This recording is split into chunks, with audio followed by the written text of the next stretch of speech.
আমরা সবাই আছি, আমরাই আমাদের এই দাবি আদায় না হওয়া পর্যন্ত আমরা আমাদের এই সংগ্রাম আমরা চালিয়ে যাব ইনশাআল্লাহ। আমরা যারা এই মাঠ পর্যায়ে কাজ করতেছি তারা আমরা সবাই জানি আমরা কিভাবে অবহেলিত হচ্ছি। আমাদের সাথে নামমাত্র এসওডি যে একটা ডিপার্টমেন্ট আছে, আমরা কি এই ঝড় বৃষ্টির দিনে আমাদের যখন বড় কোনো সমস্যা হয় আমরা কি তাদেরকে পাই? তাদেরকে আমাদেরকে খবর দিতে হয় যে আমি এই তারাবতে আছি বিগত 2.5 বছর হলো, সিস্টেমে 14 বছর, কিন্তু এই 2.5 বছর যাবত আমি এসওডির কোনো লোক, আমার কি কোনো সমস্যা হয়নি? তাহলে আমরা কি পাইছি? তাহলে কেন পাইনি? জবাব চাই, জবাব চাই, দিতে হয়। আমরা একই সিস্টেমে কাজ করতেছি কিন্তু আমরা আসলে শোষিত হচ্ছি তাদের দ্বারা। আমরা এই শোষণ চাই না, আমরা এই নিপীড়ন চাই না। আমরা আমাদের সিস্টেমকে সামনের দিকে এগিয়ে নিয়ে যাওয়ার জন্য আমরা সবাই সম্মিলিতভাবে একত্রে কাজ করতে চাই। আমরা যারা মাঠ পর্যায়ে আছি, আমরা যারা কাজ করব, সেই জনবল কি আমরা ঠিকমতো পাচ্ছি?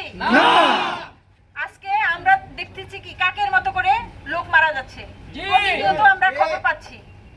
আমরা টেনশনে থাকি, আমরা যখন রাতে ঘুমাতে যাই, যখন ফোন আসে তখন আমাদেরকে কি যে একটা ফোন, এটা কি দুর্ঘটনা না আমরা কি ভালো কোনো খবর পাই রাতের বেলা?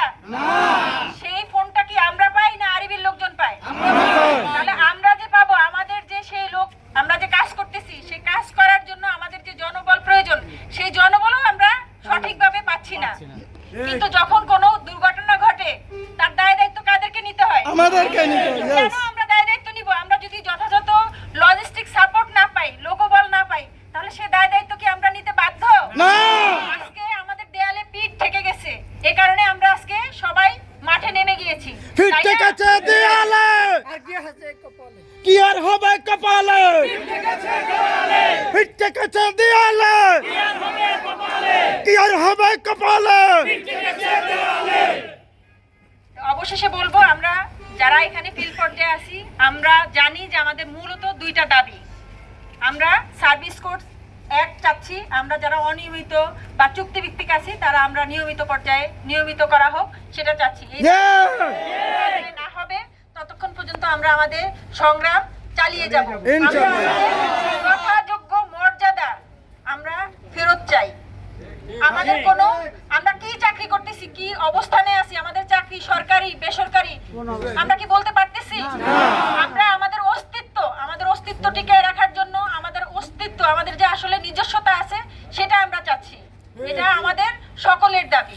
সবাইকে ধন্যবাদ। আসসালামু আলাইকুম।